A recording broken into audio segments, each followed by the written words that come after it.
Alors, nous allons voir maintenant la vascularisation artérielle de la moelle épinière.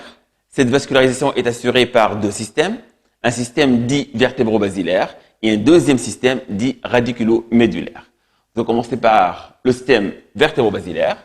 Donc, voilà la moelle épinière avec son renflement cervical, sa moelle thoracique et son renflement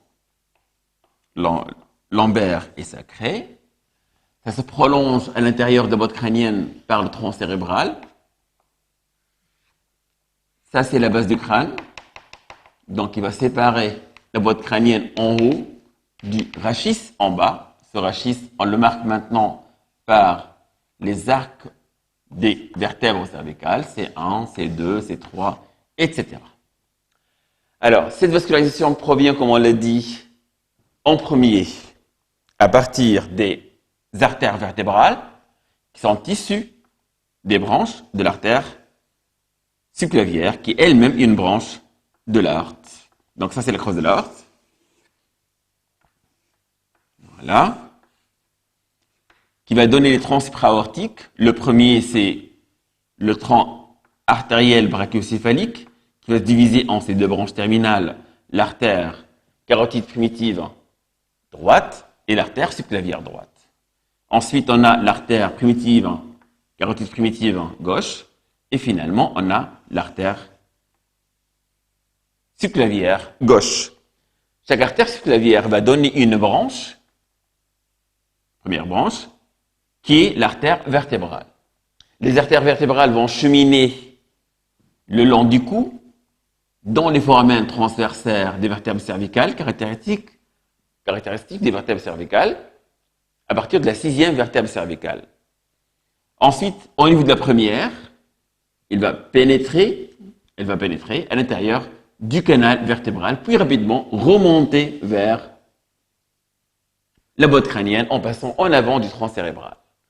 Pareil de l'autre côté, en niveau de C1, entre C1 et l'occiput, elle va pénétrer, puis remonter. Les deux vont fusionner pour ne donner qu'une seule artère, qui est le tronc basilaire. Donc là, on a une artère vertébrale, deuxième artère vertébrale, les deux vont donner le tronc basilaire, d'où le nom du système vertébro-basilaire. Voilà.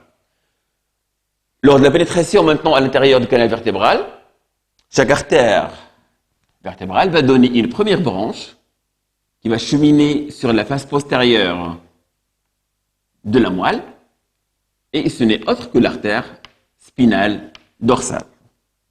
Donc, artère spinale dorsale.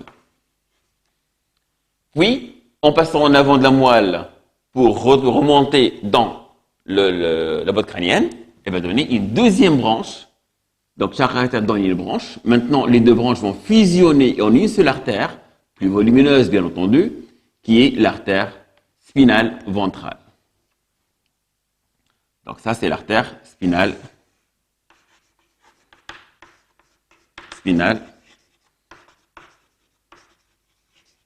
ventrale.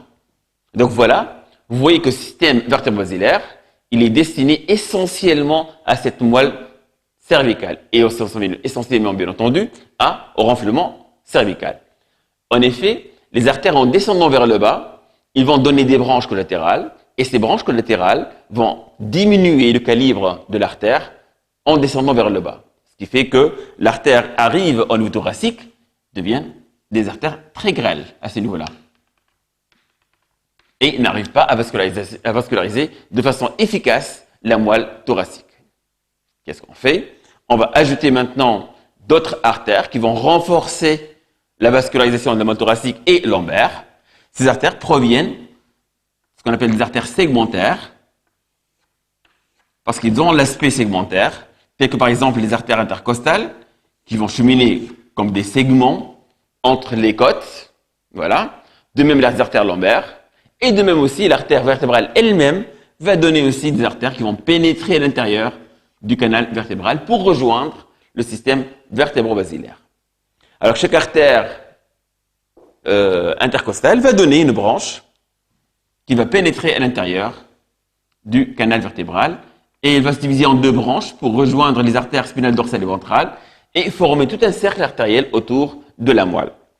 Alors parmi ces branches, ces artères segmentaires, ces artères radiculomédulaires, on cite une branche qui est très importante, qui est la plus volumineuse, qui est issue généralement des artères intercostales gauches, entre la T8 et la T11, entre la thoracique 8 et la thoracique 11, et qui va donner une artère volumineuse, assez volumineuse, qui est destinée au renflement lombaire. Comme ça, les deux renflements sont bien pris en charge sur le plan vasculaire. Ces artères-là vont aussi envoyer des prolongements et des branches vers la moelle thoracique. Et de ce fait-là, on aura une moelle, plutôt une moelle épinière, avec 3 segments vascularisés de façon différente. Un premier segment, c'est un segment qui est richement vascularisé par le système vertébro-basilaire. Un deuxième segment qui possède aussi une assez riche vascularisation, c'est le segment lombaire par l'artère du renflement lombaire. Donc c'est l'artère du renflement lombaire ou l'artère d'Adamkiewicz. Donc artère du renflement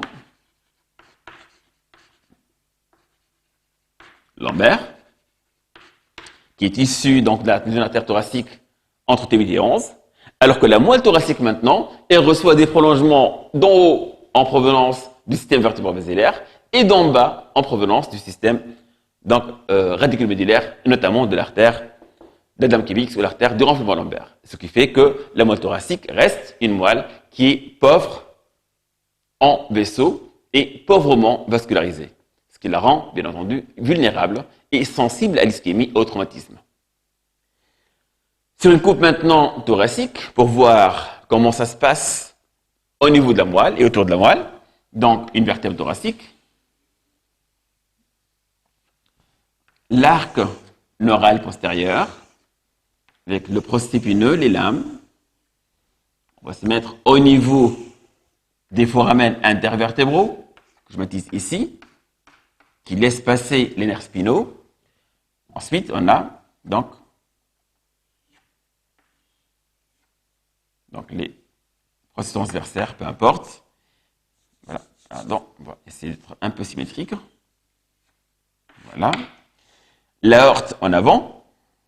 Donc, je m'utilise l'aorte. Donc, ça, c'est une vertèbre thoracique. L'aorte en avant. C'est trop gros comme ça, voilà. L'aorte, là. Qui va donner des artères intercostales à ces niveaux. De part à droite comme à gauche. À l'intérieur du canal vertébral qui est là, on retrouve la moelle épinière que je schématise avec sa pimaire, donc en jaune, avec un sillon ventral qui est plus ouvert, plus profond que le dorsal.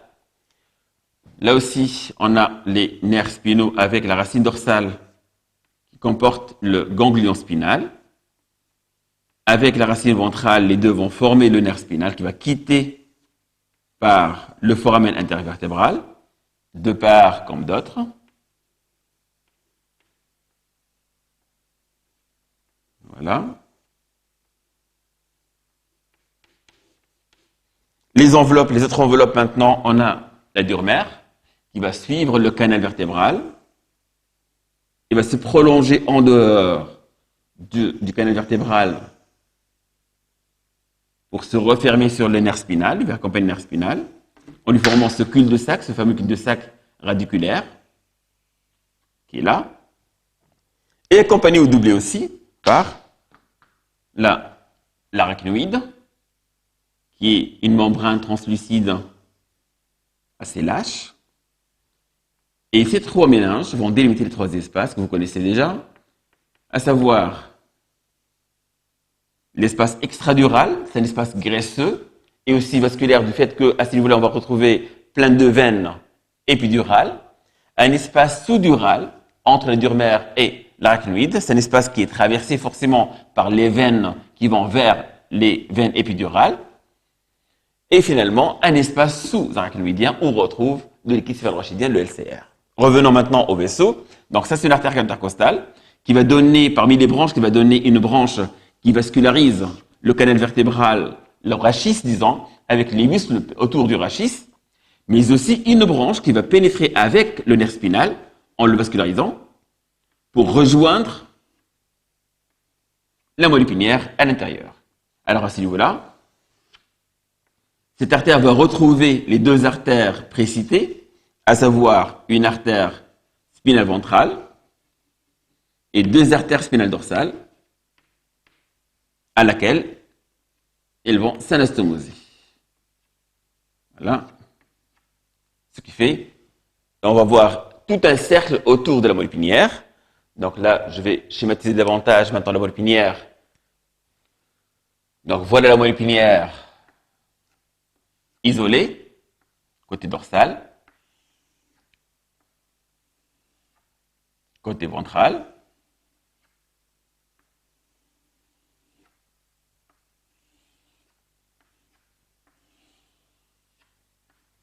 Avec une artère spinale ventrale qui longe le sillon ventral, médullaire ventral, spinal ventral. Voilà. Et deux artères spinales dorsales qui vont longer les sillons dorsaux latéraux. Ensuite, nous avons, donc ça c'est le nerf spinal, on va le schématiser aussi.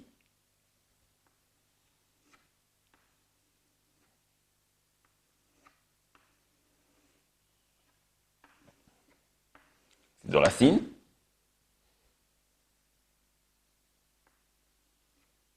Voilà.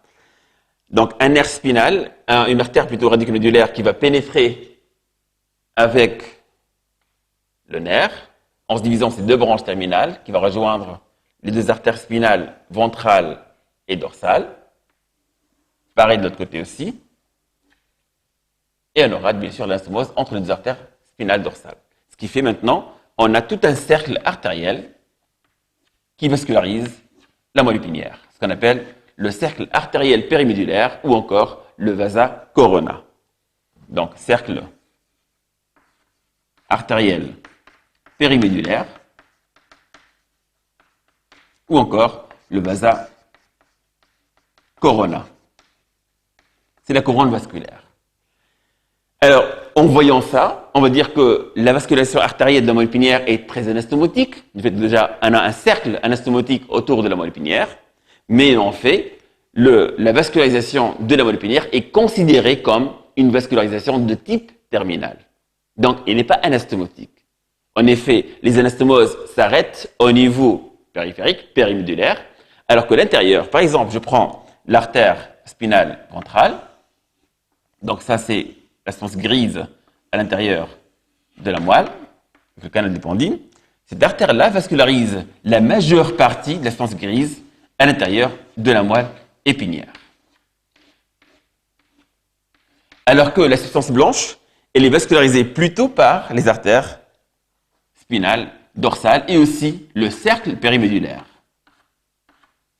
Les anastomoses à ce niveau-là sont de type capillaire, cela veut dire qu'elles sont très très fines, et pour se remettre maintenant en route, pour pouvoir prendre en charge, si jamais on a un problème au niveau de l'artère spinale ventrale, donc après le départ des artères profondes, donc là, pour pouvoir reprendre ce territoire-là, il va falloir du temps pour que les anastomoses de type capillaire deviennent fonctionnelles et vont suppléer plutôt le territoire des artères spinales ventrales qui est lésé parfois. Et donc, ce système-là les anastomoses ne sont pas tout à fait fonctionnelles immédiatement. Dans un cas, par exemple, d'une thrombose aiguë à ce niveau-là, mais il faut du temps pour que les anastomoses se développent, donc deviennent fonctionnelles pour qu'elles vont reprendre le fonctionnement, bien l'irrigation des territoires qui sont normalement de l'apanage de l'artère spinale ventrale. Donc ça, c'est dans des cas pathologiques. Soit si on a une obstruction aiguë, brutale à ce niveau-là, donc on aura une moelle épinière qui va souffrir immédiatement. Parce que le système-là ne peut pas reprendre la vascularisation de ce qui est ischémié immédiatement. Il lui faut du temps. Mais si par exemple on a une obstruction progressive, chronique, on commence par 20% du calibre qui est réduit, 50%, 60%, 70%, etc. Donc là, on a le temps de développer ces anastomoses capillaires. Donc voilà, c'est pour ça qu'on parle d'une vascularisation de type terminal et non pas terminal, du fait qu'en fait, il y a quand même des anastomoses qui peuvent, en cas, on leur laisse le temps de se développer, peuvent reprendre un territoire qui est ischémié.